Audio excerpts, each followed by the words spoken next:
Crisis taking another dramatic turn today in Rockland County. 30 undocumented people were found living in a single home.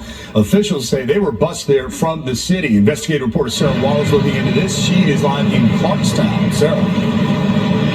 Well, and David, this investigation is still in its early stages, but officials are telling us that undocumented immigrants were brought here from New York City and dropped off in this parking lot in New City.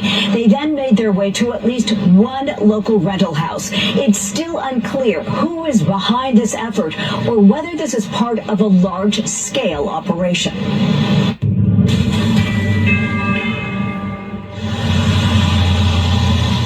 On the outside, this looks like a classic Cape Cod-style 1,500 square foot single-family home in New City. But Rockland County officials say inside it was a disaster waiting to happen. We believe at least 31, maybe more individuals living in this house.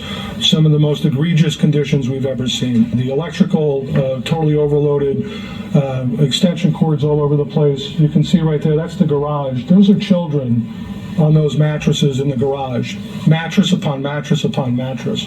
This would have been an absolute disaster had there been a fire in this house. People would have died here. First responders would have been injured or killed.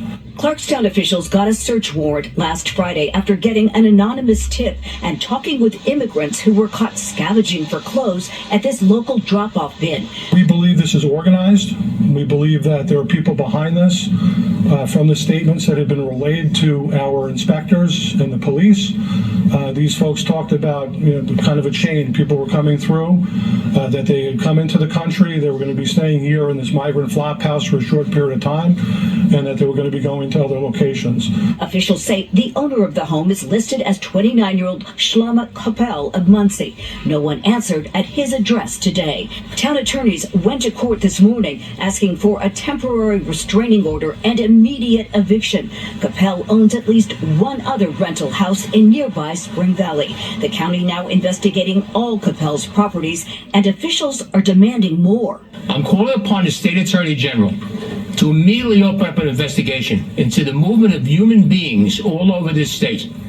I believe it's human trafficking. I believe there's money involved. I believe it's illegal.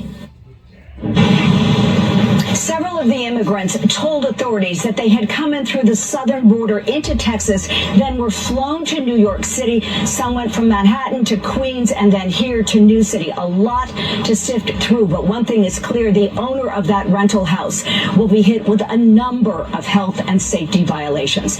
From New City.